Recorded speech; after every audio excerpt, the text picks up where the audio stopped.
성경은 우리에게 하나님의 백성이면 하나님의 백성답게 살아가라, 그렇게 이야기를 하고 있습니다. 저는 이 말씀이 매우 지당한 말씀이다 생각합니다. 우리가 하나님의 백성이라면 하나님의 백성답게 살아가는 것은 매우 자연스러운 일일 것입니다. 마치 새가 하늘을 나는 것이 자연스러운 일인 것처럼, 물고기가 바닷속을 헤엄치는 것이 자연스러운 일인 것 같이, 우리가 하나님의 백성이 되었다면 우리가 하나님의 백성답게 살아가는 것은 매우 지당한 자연스러운 일임에 맞다라고 하는 거예요. 그러면 하나님의 백성답다는 것이 무엇일까? 오늘 말씀은 그것을 세 가지로 구분해 주고 있어요. 12절을 읽어보게 되면 중요한 단어 3개가 등장하게 됩니다. 우리 한번 같이 12절을 읽어볼게요. 시작. 그러므로 너희는 하나님이 택하사 거룩하고 사랑받는 자처럼 긍휼과 자비와 겸손과 온유와 오래 참음을 옷 입고, 여러분 12절에 보면 택하사, 거룩하고 사랑받는 자처럼 이 단어가 등장하게 됩니다.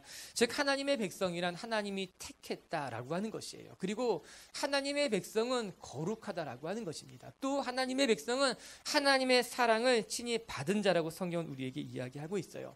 이것이 하나님 백성의 정체성이에요. 즉 그리스도인의 우리의 정체성이라고 하는 겁니다. 우리는 하나님이 택하신 민족이에요. 택하신 백성이에요. 또 우리는 하나님이 거룩하게 하신 존재예요. 그리고 우리는 하나님의 사랑을 받고 있는 존재라고 하는 것입니다. 분명한 것은 오늘 우리가 이 자리에 나와서 예배드리는 것 결코 우리의 힘으로 된 것이 아니라는 사실입니다. 우리가 흔히 생각하기를 내가 건강해서 내 발로 나왔다고 생각할지 모르지만 아니라고 하는 거예요.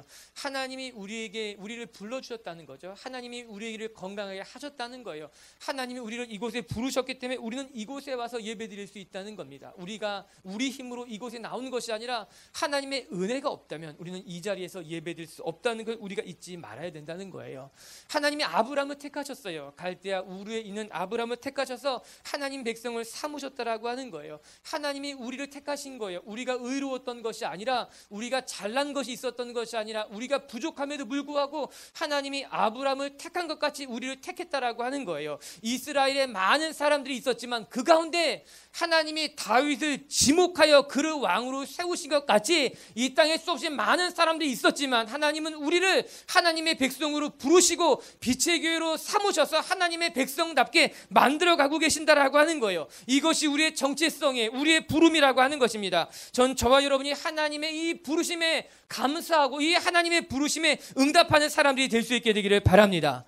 또한 우리는 거룩한 사람이라고 하는 거예요. 이는 우리가 원래 거룩했다는 것이 아니라 우리는 하나님 앞에 부족한 인생이지만 하나님이 우리를 거룩하게 만들어주셨다는 거예요. 우리는 연약하지만, 부정하지만, 우리는 하나님 앞에 부끄러운 사람들이지만 하나님께서 예수 그리스도의 보혈을 말미암아, 보혈을 통해서 우리를 깨끗하게 씻으신 거예요. 우리를 거룩하게 삼아주셨어요. 거룩한 백성으로 만들어주셨다라고 하는 것이에요. 우리가 원래 거룩한 것이 아니라 하나님이 우리를 거룩하게 하셨기 때문에 우리는 이 거룩함을 지키며 살아가야 한다라고 하는 것입니다. 이것이 우리의 거룩함이에요. 우리가 거룩을 힘써야 되는 이유라고 하는 것입니다. 그리고 세 번째, 우리는 사랑받는 사람이라는 거예요.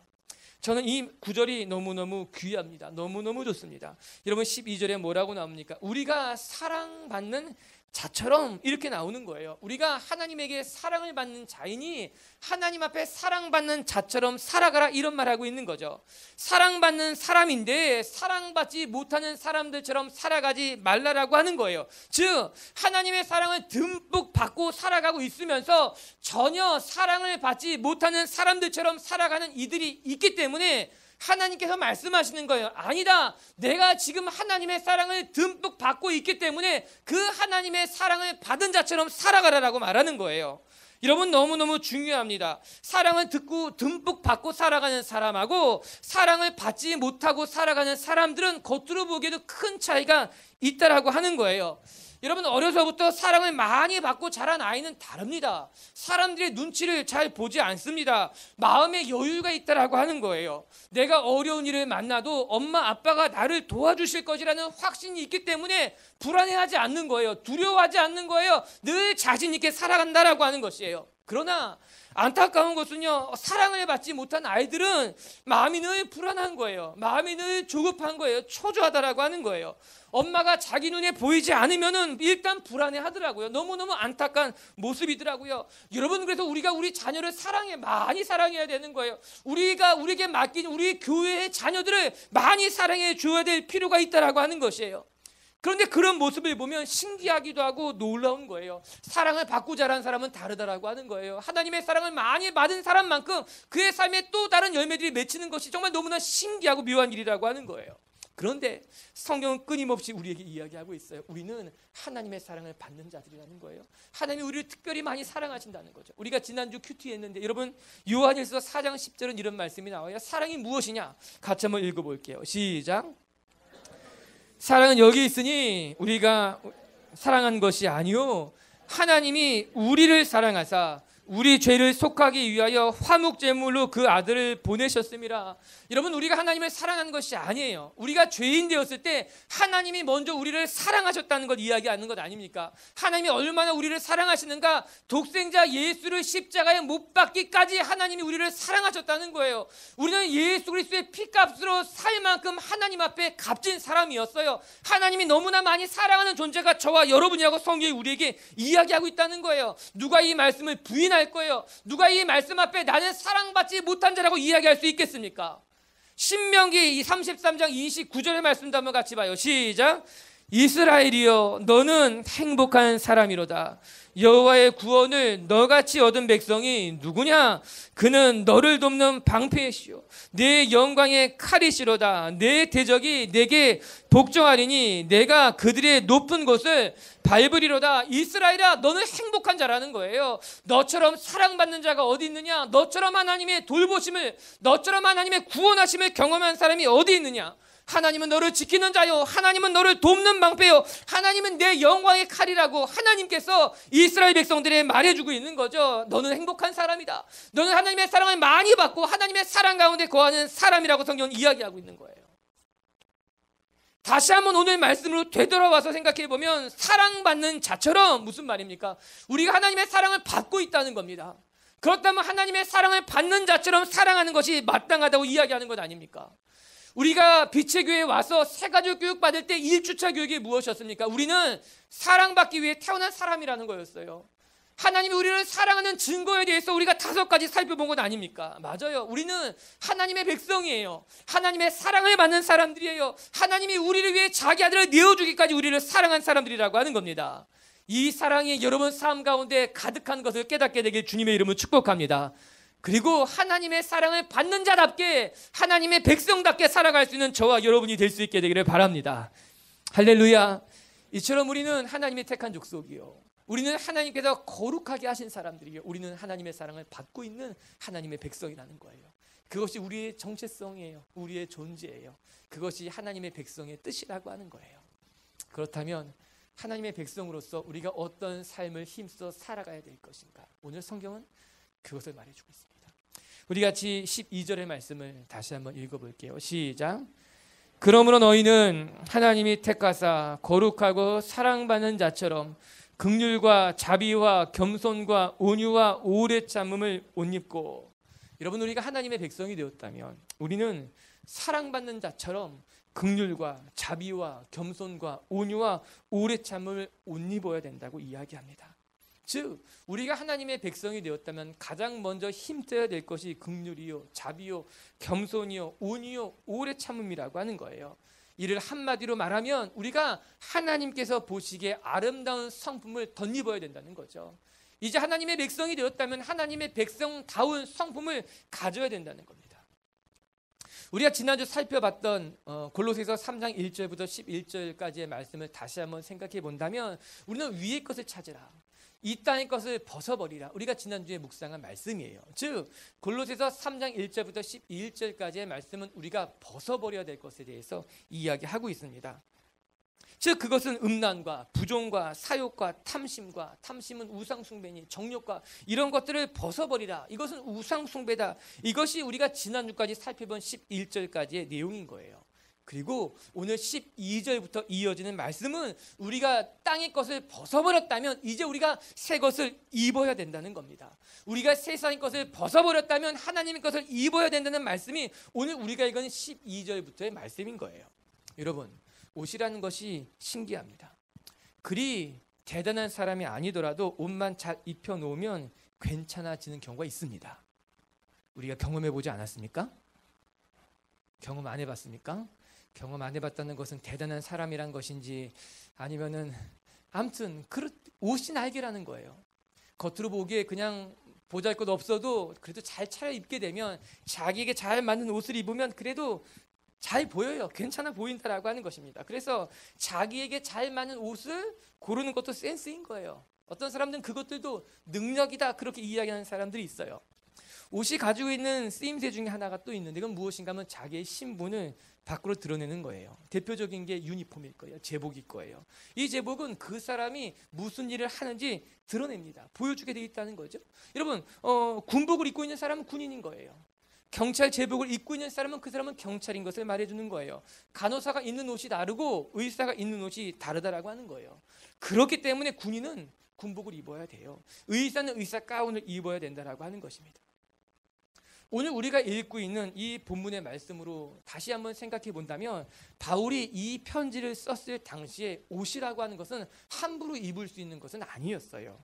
그 시대는 신분이 나눠진 시대였기 때문에 자기 신분에 걸맞는 옷을 입어야 했습니다. 황제는 황제만 입을 수 있는 옷이 있었어요. 귀족은 귀족이 입는 옷을 입었어야 됐어요. 노예가 함부로 귀족의 옷을 입을 수 없었고 노예는 노예가 입어야 되는 옷이 따로 있었다라고 하는 것입니다. 여러분, 중국은요 황금색을 아무나 입지 못해요. 황금색은 황제의 색깔이었어요. 황제만 입을 수 있는 색깔이었어요. 우리나라도 우리나라 왕이 입는 옷은 또 그 문양이 달랐던 것 아닙니까? 이처럼 옷이라고 하는 것은 그 사람을 나타내는 거예요. 그 사람이 입어야만 하는 옷이 있고 입지 않아야 될 옷이 있다라고 하는 것입니다. 그렇다면 바울은 그 시대 속에서 오늘 옷을 비유해서 우리에게 말씀해주고 있는 거죠. 우리가 하나님의 백성이 되었다면 하나님의 백성다운 옷을 입어야 된다라고 하는 거예요. 그 시대를 살고 있었던 골로새 교회 성도들에게는 이 말씀이 아주 가깝게 들어왔을 것이 분명합니다. 로마 황제가 입어야 될 옷이 따로 있는 것처럼, 귀족은 귀족이 입는 옷이 있는 것처럼, 노예는 노예가 입어야 될 옷이 있는 것처럼 우리가 하나님의 백성이라면 우리가 입어야 될 옷이 있다고 그들은 생각했을 거예요. 그렇다면 우리가 입어야 될 옷이 무엇인가?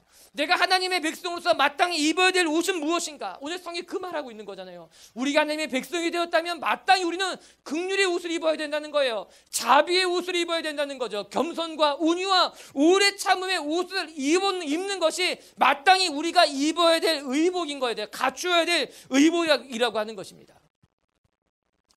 긍휼이라고 하는 것을 번역해 놓은 것을 들여다보면 사실은 두 단어예요. 직역해 보게 되면 긍휼의 심장이에요. 조금만 의역하면 긍휼의 마음이라고 하는 거죠. 즉 하나님의 백성이라면 우리 이웃이 어려운 형편에 놓여 있으면 우리의 심장이 뛰어야 된다는 거예요. 그들을 돕고 싶은 마음에 우리의 심장이 막 뛰어야 된다라고 하는 거죠. 어려운 사람을 보면 견딜 수 없어야 된다라고 하는 거죠. 도움이 필요한 사람이 있으면 그 사람을 도와야만 되는 것이 긍휼의 마음, 심장을 가진 사람이라고 하는 것입니다. 자비라고 하는 것은요 선함을 의미하는 거예요. 인자함을 이야기하는 거예요. 내 곁에 있는 사람들에게 친절하게 대하는 것을 의미한다라고 하는 거죠. 우리가 하나님의 백성이 됐다면 우리는 친절해야 되는 거예요. 우리는 선한 삶을 살아가야 된다라고 하는 것이에요. 내게 대하는 모든 사람들을 인자하게 대할 줄 아는 사람이 되는 것이 그리스도인 하나님의 백성으로서 옷 입어야 될 의복이라고 하는 거예요. 뿐만 아니라 우리는 겸손해야 된다는 거죠. 여러분, 우리는 온유해야 된다는 거예요. 우리는 오래 참을 줄 아는 사람들이 되어야만 된다라고 하는 것이죠. 이것이 하나님의 백성이 입어야 될 옷이에요. 우리가 갖추어야 될 성품이라고 하는 겁니다. 아름다운 성품의 옷을 입어야 되는 거예요.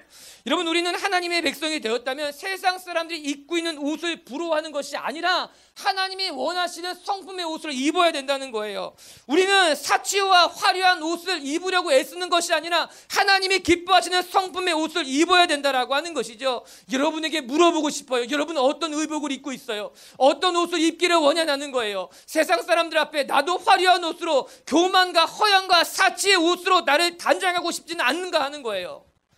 많은 사람들은 그런 옷을 입기를 원하는 거죠. 나를 드러내고 싶은 옷인 거예요. 나를 나타내고 싶은 옷이에요. 사람들 앞에 나를 돋보이게 하려는 옷을 입고 싶은 거예요. 그러나 성경이 말하는 옷은 사치와 허영과 교만과 너를 드러내려는 옷이 아니라 오히려 긍휼하며 자비하며 온유하며 겸손하며 오래 참는 그 아름다운 성품의 옷을 입는 사람들이 되어야만 된다라고 하는 것입니다. 이제 우리는 불평의 옷을 벗어버려야 되는 거예요. 원망과 허영과 사치의 옷을 벗어버리고 하나님이 기뻐하시는 아름다운 성품의 옷을 입는 사람들이 되어야만 된다는 거죠. 할렐루야. 사람마다 어울리는 옷이 있어요. 환한 옷이 잘 어울리는 사람이 있고 어떤 사람은 무채색 옷을 입으면 참 세련되어 보이는 사람들이 있다는 거예요. 치마가 잘 어울리는 사람이 있고 정장이 잘 어울리는 사람이 있다라고 하는 거예요. 어떤 사람이 목사님 그 옷이 어울리지 않아요. 그럴 때가 있어요. 그래 미안하다. 잘 입어야 되는데 미안하다. 그런데 눈에 보이는 옷도 중요하지만 눈에 보이지 않는 이 성품의 옷은 더 중요하다는 것을 우리가 알아야만 되지 않습니까? 여러분 우리는 하나님의 백성으로서 짜증내는 것이 어울리지 않는 사람들이라고 하는 거예요. 우리는 하나님의 백성이 되었기 때문에 쉽게 분노하고 남을 욕하는 것이 우리는 어울리지 않는 사람이라고 하는 거예요. 여러분이 과거에 어떤 삶을 살았을지는 모르지만 지금 이제 하나님의 백성이 되었다면 남을 욕하는 것은 여러분에게 어울리지 않아요. 쉽게 분노하고 쉽게 화내는 것은 이젠 여러분에게는 어울리지 않아요. 이제 허영하고 교만하고 다투는 것은 여러분에게 어울리지 않다라고 하는 거예요. 이제 우리에게 어울리는 옷은 감사의 옷이에요. 이제 우리에게 어울리는 것은 칭찬의 옷이고 격려의 옷이고 서로를 품어주는 옷이고 긍휼과 자비와 온유의 옷이라고 하는 거예요. 할렐루야. 옆에 분을 쳐다봐 보세요. 그리고 고백해 주세요. 이제 짜증은 너에게 어울리지 않아.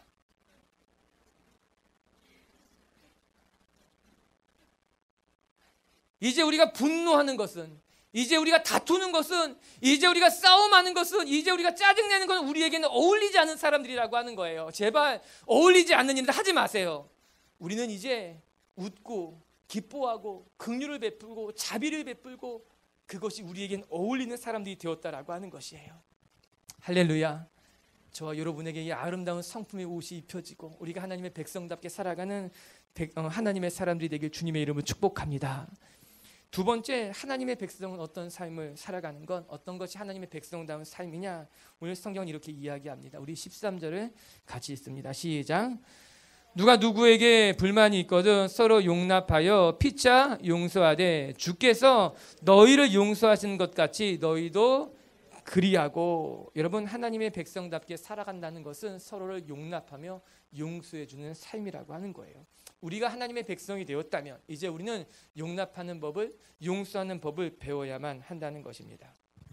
그것이 하나님의 백성답게 살아가는 거예요. 그런데 그 시작이 의미심장합니다. 여러분, 13절은 어떻게 시작이 됩니까? 누가 누구에게 불만이 있거든 이렇게 말하고 있습니다. 여러분, 사람들이 살아가는데 왜 불만이 없겠습니까? 사람들이 함께 살아가는데 왜 서로에 대한 불만이 없겠냐? 여러분, 모든 관계 속에는 불만이 조금씩 있기 마련입니다. 뭔가 만족스럽지 못한 것이 있다라고 하는 것이죠. 불만이 있는 관계다. 가장 먼저 떠오르는 것이 부부관계일 거예요. 가정일 거예요. 가정 안에 부부끼리 불만이 있을 수 있어요. 일터에서 너무 옆에 부부끼리 쳐다보지 마세요. 일터에서도 불만이 있고 어쩌면 교회에서 봉사할 때도 불만이 있을 수 있다라고 하는 거예요. 여러분, 부부 사이에 불만이 없다는 것은 거짓말이에요. 어떻게 불만이 없겠습니까? 목사님, 정말 우리 사이엔 불만이 없어요. 이렇게 말한다면 제가 뭐라 그럴 것 같아요? 조금만 기다려봐. 조금만 기다려보면 불만을 생길 거야. 불만이 생기라고 하는 것이 아니라, 여러분, 왜 불만이 없겠느냐라고 하는 거. 아직 없는 거지 앞으로 없을 거라는 것은 아니라고 하는 거예요.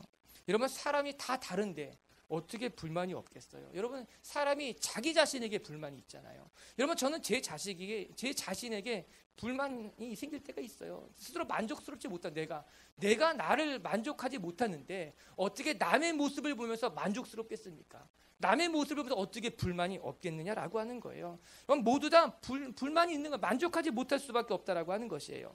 여러분, 진짜 사랑은요, 둘 사이에 불만이 없는 게 사랑이 아니라 불만을 덮어주는 것이 진정한 사랑이라고 하는 거예요. 우리 부부 사이에 아직 불만이 없다는 것은 아직 진정한 사랑을 경험하기는 아직 모자라다라고 하는 거예요. 불만을 경험하고 그 불만을 덮어줄 때 비로소 그 사랑이 단단해지고 견고해지고 진짜 깊은 사랑으로 나아가게 되는 것 아닙니까? 그럼 불만이 있는 것보다 불만이 없는 것이 중요한 것이 아니라 그 불만을 덮을 만한, 그 불만을 용납할 만한, 그 불만을 용서할 만한 사랑을 가지고 있는가가 중요하다라고 하는 것이에요.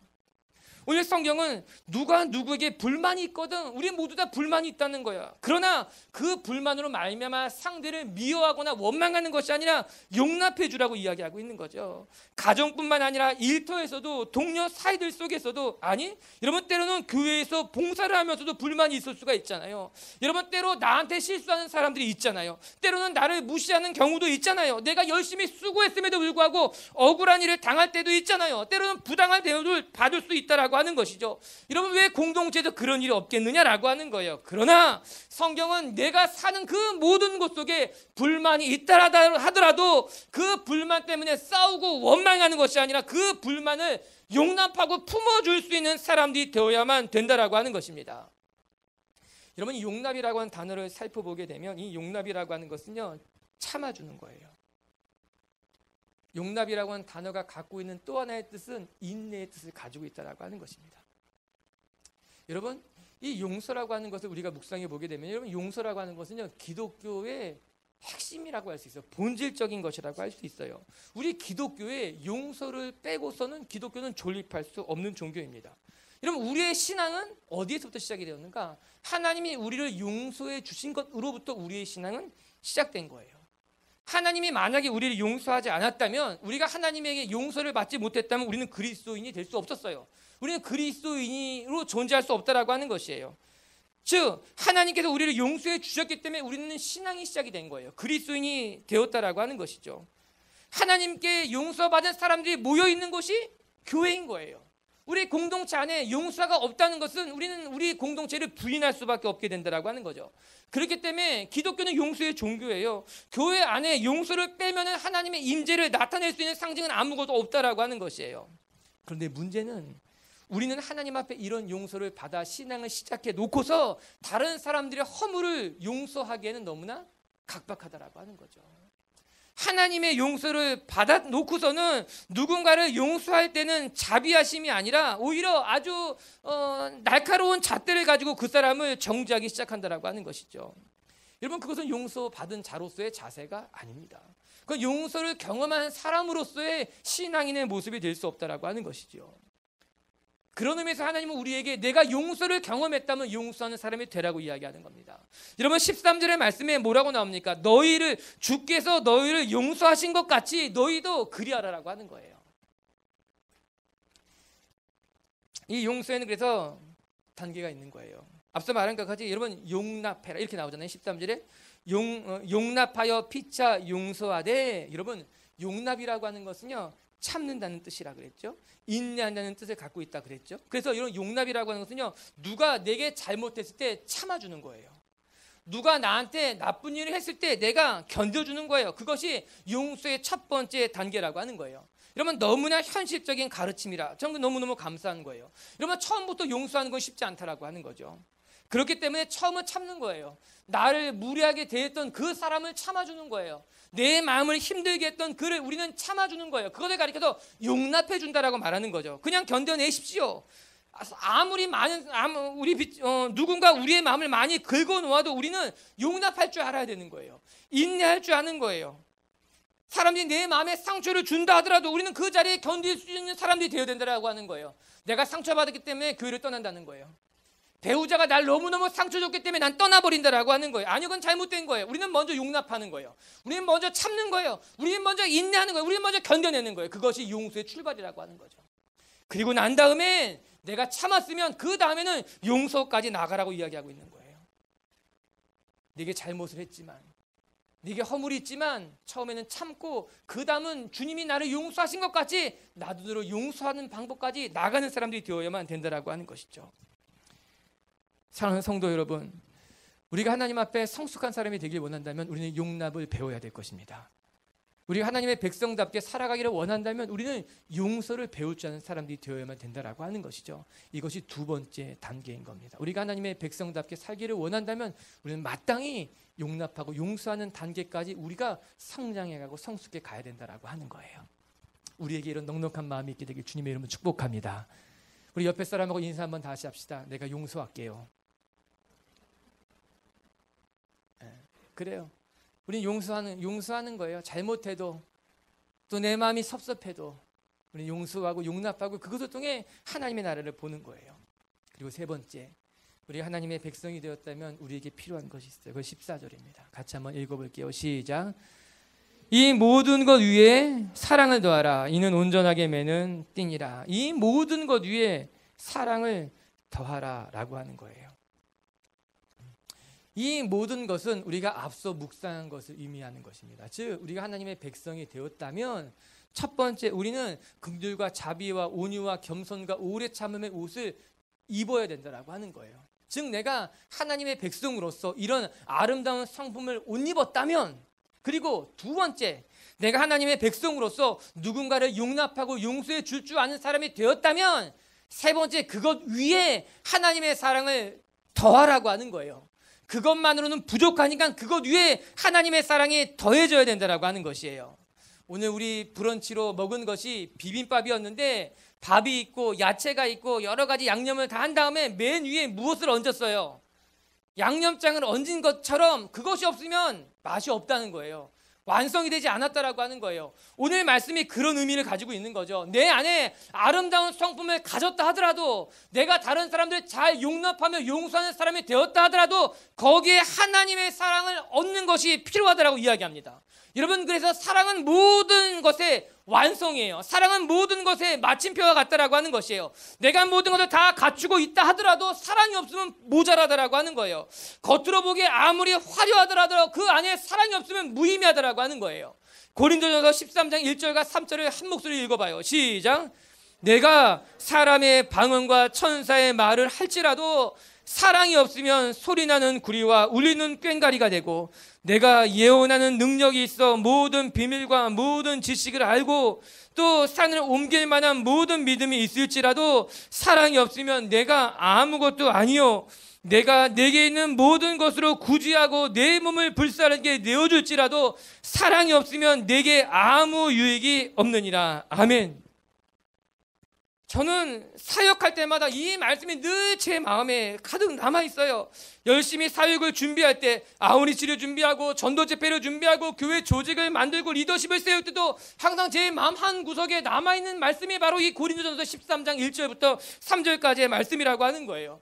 빛의 교회 성도 여러분, 우리가 아무리 열심히 일을 한다 하더라도요, 여러분, 우리 가운데 예언하는 능력이 있고 방언하는 능력이 있고 우리 가운데 기적을 행하고 병자를 낫게 하는 능력이 있다 하더라도, 우리 교회가 부흥을 하고 아우리치를 가고 우리 교회가 수없이 많은 열매를 맺는다 할지라도 우리 가운데 사랑이 없다면 그건 아무것도 아니라고 하는 거예요.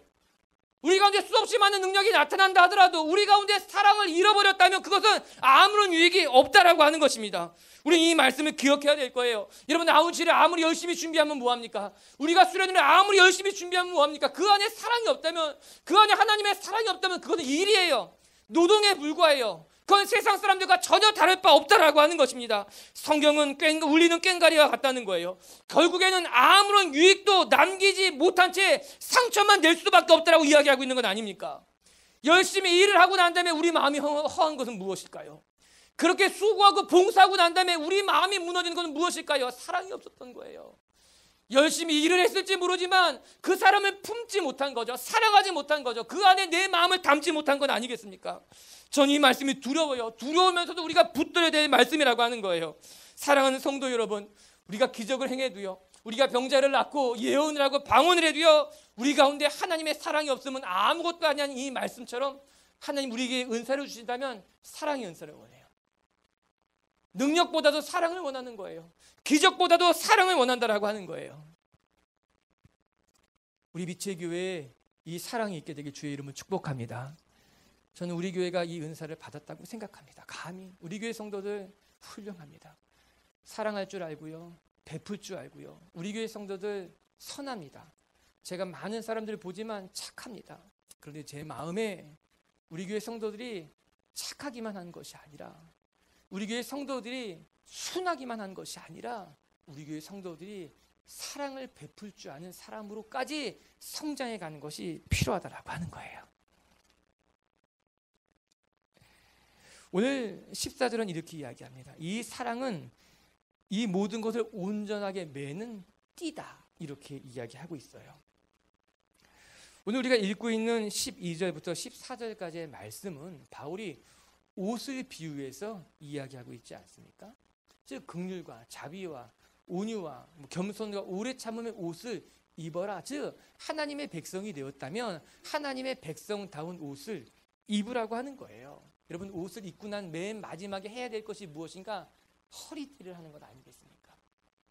여러분, 바지를 잘 입으면 뭐합니까? 허리띠를 안 하면 이 폼이 맵시가 안 나는 거죠.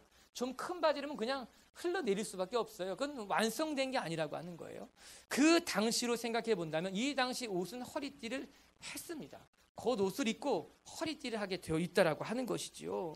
오늘 바울이 그것을 그리면서 오늘 이 말씀을 우리에게 전해주고 있는 거예요. 내가 아름다운 성품의 옷을 입고 또 내 삶의 용납과 용서의 옷을 입었다 하더라도 이 사랑으로서 마지막에 허리띠를 매야지 완성된다, 그렇게 이야기하고 있는 건 아니겠습니까?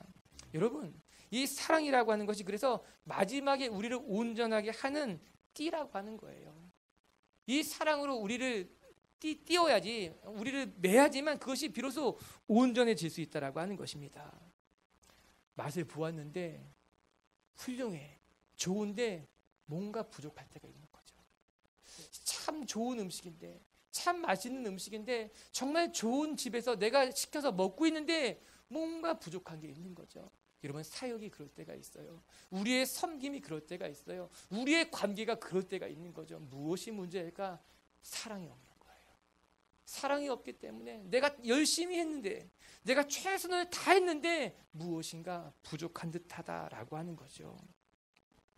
우리가 이제 목요일날 아우리치를 떠나게 됩니다. 이 케냐 아우리치를 시작으로 교육부서에서는 수련회를 계속하게 될 것이고 또 필리핀 아우리치까지 다녀오게 되는 것 아니겠습니까? 우리가 더 나가서 이제 우리가 교회 이전도 준비하고 있지 않습니까? 이때 우리에게 필요한 것이 무엇인가? 우리의 이 모든 섬김을 온전하게 하기를 원한다면 마지막에 사랑의 띠를 띄어야 된다라고 성경은 우리에게 가르쳐주고 있어요. 우리 사랑하는 성도 여러분, 우리가 이 모든 것 위에 사랑을 더하여 하나님의 풍성한 열매를 맺을 수 있는 저와 여러분들이 빛의 교회가 되길 주님의 이름으로 축복합니다. 말씀을 마칠게요. 우리는 하나님의 백성이 되었다고 성경은 이야기합니다. 하나님의 백성은 하나님이 택한 사람들이에요. 하나님이 거룩하게 하신 사람들이에요. 하나님이 우리를 사랑하신다고 성경은 우리에게 그렇게 이야기하고 있어요. 그래서 그것이 우리의 정체성이에요. 우리는 택함 받은 사람들, 거룩한 사람들, 하나님의 사랑을 받고 있는 사람들이라고 하는 거예요. 우리가 하나님의 백성답게 살아가야 될 것입니다. 첫 번째 힘쓸 것은 우리가 하나님의 백성이 되었다면 이제 우리가 긍휼과 자비와 또 온유와 겸손과 오래 참음으로 아름다운 성품을 옷 입을 수 있는 사람들이 되길 주님의 이름으로 축복합니다. 그리고 두 번째, 하나님의 백성답게 살기 위해서 서로를 용납해주고 용서해주는 삶을 배워가는 저와 여러분이 되기를 바랍니다. 그리고 세 번째, 이 모든 것 위에 사랑을 더하면 비로소 온전해질 것이에요. 그렇게 우리의 삶이 아버지 앞에 아름답게 드려질 수 있게 되길 주님의 이름으로 축복합니다.